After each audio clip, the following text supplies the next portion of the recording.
दररोज आपण जीएस संबंधी तसेच ॲग्रिकल्चर संबंधित शॉर्ट व्हिडिओ टाकत असतो. शॉर्ट व्हिडिओच्या माध्यमातून दररोज एक प्रश्न आपण अनालिसिस करत असतो. त्या माध्यमातून त्या प्रश्नाबद्दल अधिकची माहिती घेत असतो. ट्रिक्स, लॉजिक्स वगैरे काय गोष्टी आहेत, कशा पद्धतीने प्रश्न सोडवावा तर ते आपण समजून घेत असतो. अशा प्रकारे डेली नोटिफिकेशनसाठी स्पर्धा विश्व ऑफिशियल हे आपलं टेलिग्राम आहे. वाटल्यास तुम्ही ते जॉईन करू शकता, कारण मी तिथे डेली नोटिफिकेशन टाकत असते, जसा व्हिडिओ अपलोड करते तसा. आणि ते जर तुम्हाला जॉईन करायचं नसेल तर तुम्ही आपलं चॅनल आहे ते सबस्क्राईब करून त्यावर ऑल नोटिफिकेशनवर क्लिक करू शकता, जेणेकरून तुम्हाला नोटिफिकेशन मिळतील. तुम्हाला व्हिडिओ मिस करायचे नसतील तर ठीक आहे. हे झाली इन्फॉर्मेशन. ॲडिशनल गोष्ट मी तुम्हाला सांगितली. तर आजचा आपला प्रश्न आहे एमपीएससीने विचारलेला, जो राज्यसेवा पूर्वपरीक्षा झाली होती 2025ची, त्यामध्ये विचारला गेलेला हा एक प्रश्न आहे. तर प्रश्न आहे, जर संरक्षक पेशीमध्ये रिकाम जागा घटक जमा झाले तर रंध्र उघडेल. यामध्ये इंग्लिशमधून सुद्धा समजून घेऊ. Stomata will open if there is accumulation of following element in the guard cell. Guard cell म्हणजे तुम्ही त्याला स्टोमॅटा असं म्हणू शकता.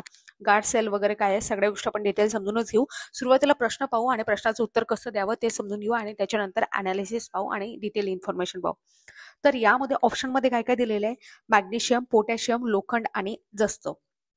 आता अशा वेळेस सांगते की तुम्हाला काहीही माहिती नाही आणि प्रश्नाचं उत्तर द्यायचंय, तर तुम्ही प्रश्नाचं उत्तर प्रश्न सोडून न देता काय करू शकता, काही गोष्टीच्या थ्रू तुम्ही त्या प्रश्नाचं उत्तर देऊ शकता. जसं की इथे काही तुम्हाला सिमिलॅरिटी दिसते, मॅग्नेशियम, पोटॅशियम, म्हणजे प्रश्न स्वतः सांगत आहे की या दोन पैकी काहीतरी उत्तर असू शकते. तर इथे तुम्ही 50-50 मध्ये रिस्क घेऊ शकता. हा असा प्रश्न आहे. अशाच प्रकारे बाकीच्या सुद्धा एमपीएससीच्या ट्रिक्स आहेत, लॉजिक आहेत, ते सुद्धा तुम्ही आपल्या चॅनलवर पाहू शकता. दररोज आपण काही ना काही अपलोड करत असतो, त्या माध्यमातून इन्फॉर्मेशन देत असतो. तर यामध्ये तुम्ही जसं मी सांगितलं मॅग्नेशियम आणि पोटॅशियम यापैकी उत्तर आहे, म्हणजे 50-50 तुम्ही रिस्क घेऊ शकता. 50-50 चान्स आहे तुमचं उत्तर बरोबर येण्याचं. तर या प्रश्नाचं योग्य उत्तर आहे पोटॅशियम. आता इथे पोटॅशियमच का ते सुद्धा आपण समजून घेणार आहोत. स्टोमॅटा काय आहे, गार्ड सेल काय आहे, ते सगळ्या गोष्टी समजून घेऊ.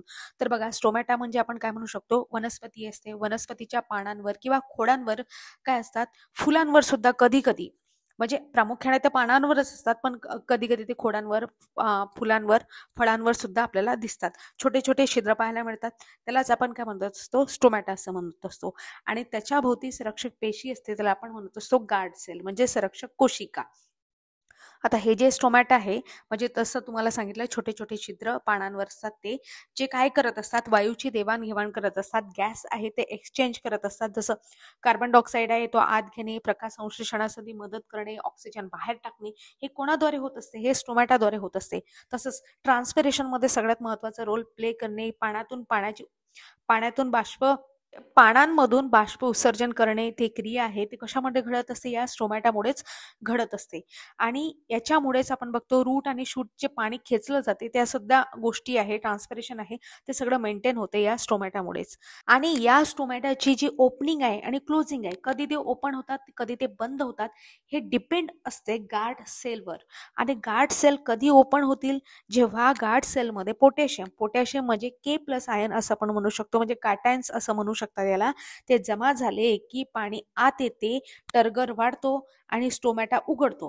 म्हणजे टर्गर वाढतो म्हणजे स्टोमॅटा आहे तो फुगतो पाणी आतमध्ये आल्यानंतर, म्हणजे. आणि पोटॅशियम जर बाहेर गेलं तर पाणी बाहेर पडते आणि टर्गर कमी होता आणि स्टोमॅटा बंद होतो, असं म्हणू शकतो. पोटॅशियम आयन जर वाढले, घटक जमा झाले, तर रंध्र उघडेल, म्हणजे स्टोमॅटा ओपन होईल.